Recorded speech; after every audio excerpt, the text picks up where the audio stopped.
पैसा जो कानून है उसमें नियम बनाने का प्रावधान नहीं है। राज्यों को ये आदेश है कि जब कभी राज्य अपने पंचायत का अधिनियम बनाए या फिर नियमावली बनाए तो वो अनुसूचित क्षेत्रों में पैसा के अनुरूप बनाए, खासकर अनुसूचित क्षेत्रों में। जो चीज़ें जेपीआरए में नहीं दी हुई थी, झारखंड पंचायती राज अधिनियम में नहीं दी हुई थी, उन बातों को भी अब उसको नियमावली में लाया जाएगा। यही सरकार का प्रयास है। नमस्कार, जोहार। आप देख रहे हैं लोकतंत्र 19। हमारे साथ डॉक्टर रामचंद्र उरांव जी मौजूद है। सर, पेसा कानून को लेकर के अभी तक झारखंड में लागू नहीं किया गया है, उड़ीसा में भी नहीं लागू किया गया है। क्या कुछ बोलना चाहेंगे? क्योंकि पेसा अलग है और ग्लेनसन डुगडुग भी कह रहे हैं कि उनका बात भी जैसे कहा सुना जाए तो बोल रहे थे कि वो भी अलग है, दोनों अलग अलग चीज़ें हैं। कैसे देखते हैं इसको? देखिए, पैसा जो कानून है एक केंद्रीय कानून है और जो जेपीआरए है वो राज्य का कानून है। और इनको जो कानून बनाना है वो संविधान के आलोक में ही बनाना है। और जो पंचायती राज का जो विषय है एक तरह से राज्य का विषय है और केंद्र ने इसके ऊपर दिशा निर्देश दिया है कानून बनाने के लिए।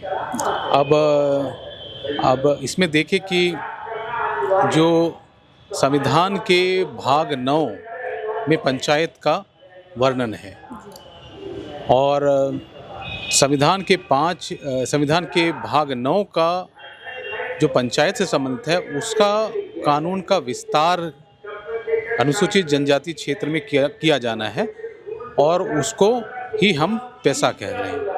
हाँ, पंचायतों का उपबंध अनुसूचित क्षेत्र पर विस्तार अधिनियम 1996। अब जो चूंकि ये विषय के ऊपर राज्यों को नियमावली बनाना है, क्योंकि जो पैसा जो कानून है उसमें नियम बनाने का प्रावधान नहीं है, तो राज्यों को ये आदेश है कि जब कभी राज्य अपने पंचायत का अधिनियम बनाए या फिर नियमावली बनाए तो वो अनुसूचित क्षेत्रों में पैसा के अनुरूप बनाए, खासकर अनुसूचित क्षेत्रों में। तो उसमें जो पंचायत से संबंधित जो विषय हैं वो उनका विस्तार होगा, कुछ अपवाद और उपांतर से, कुछ एक्सेप्शंस उसमें डाले जाएंगे और कुछ को मॉडिफाई किया जाएगा जो अनुसूचित क्षेत्रों के हिसाब से होगा जो पैसा में वर्णित हैं।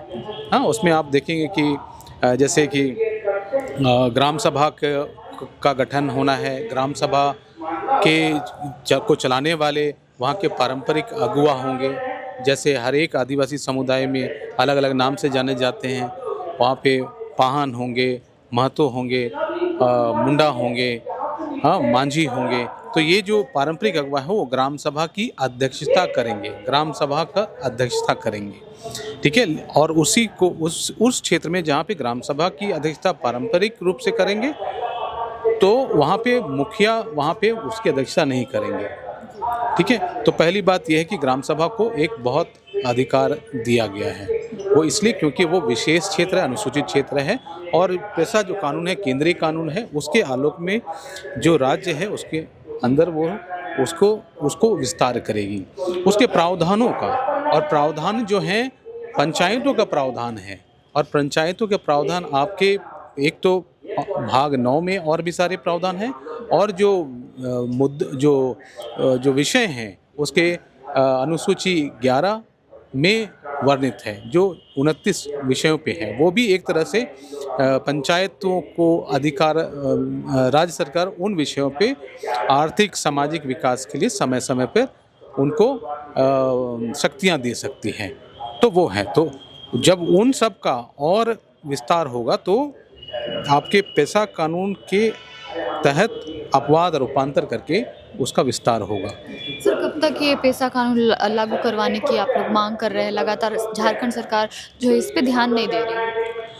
देखिए, पैसा कानून तो ऑलरेडी एक तरह से लागू है, क्योंकि जब आप इसके कानून में देखें कि 96 में जब ये एक्ट आया, अधिनियम आया, तो उसमें लिखा हुआ है कि 1 साल के अंदर इस कानून के ऊपर में राज्य को अपने पंचायती राज कानून बनाते वक्त इसके प्रावधानों को अनुसूचित क्षेत्रों में अंगीकार करना है। ठीक है, अगर नहीं करने से स्वतः ये कानून लागू मानी जाएगी। ठीक है, तो ये 96 का जो कानून आपके 24 दिसंबर 1996 से ये लागू है, उस समय से लागू, और राज्यों को आदेश किया कि आप 24 दिसंबर 97 तक आप बना लीजिए, नहीं तो ये ऑलरेडी एक लागू है, क्योंकि इसको राष्ट्रपति का मोहर मिल गया है।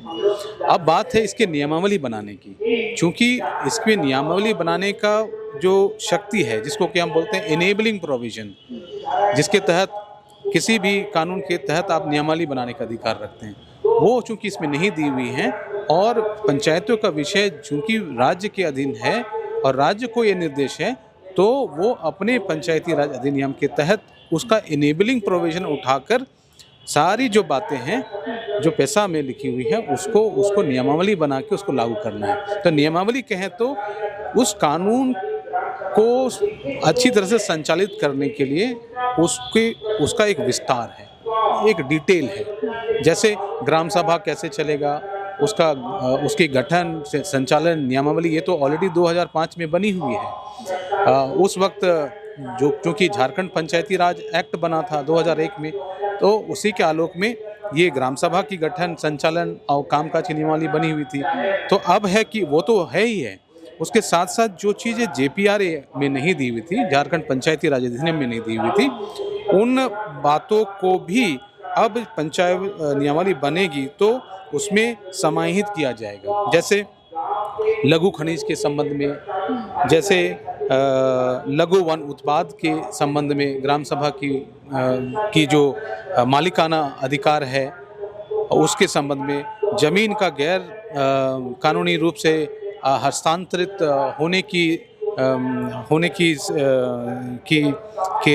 समय अगर उनको ग्राम सभा को पता चलता है तो उसको रिस्टोरेशन का जो पावर है उसके संबंध में, और ग्राम पंचायत को यूटिलाइजेशन सर्टिफिकेट देने के संबंध में, हाँ, और आपको जैसे वहाँ पे जो गरीबी उन्मूलन के लिए जो योजनाएं आती है, तो उसके लिए लाभार्थियों की सूची ग्राम सभा को बनाने के लिए, ये सब तमाम जो अधिकार हैं ये वो ग्राम सभा के माध्यम से किया जाएगा। कुछ बातें झारखंड पंचायती राज अधिनियम में थे, बहुत सारी बातें नहीं थी, वो जो बातें नहीं थी अब उसको नियमावली में लाया जाएगा। यही सरकार का प्रयास है और यथासंभव इसको जल्द से जल्द लाना चाहिए, और वो जो चीज़ आएंगी वो संविधान के आलोक में हो और साथ साथ जो पैसा के आलोक में हो। अब रही बात कि सरकार कब लाएगी, ये तो सरकार के ऊपर निर्भर है कि क्योंकि सरकार को इसको लाना है, और चूँकि 28 वर्ष हो गए हैं इस कानून को बने, तो और 10 राज्यों में से अभी हम देखें 8 राज्यों ने इसके ऊपर नियमावली बना दिए हैं, और 2 राज्य झारखंड और उड़ीसा ने इसके ऊपर अभी तक नियमावली नहीं बनाया। तो हम लोग चाहेंगे कि यथासंभव जल्द से जल्द इस कानून को लाया जाए, इस नियमावली को लाया जाए।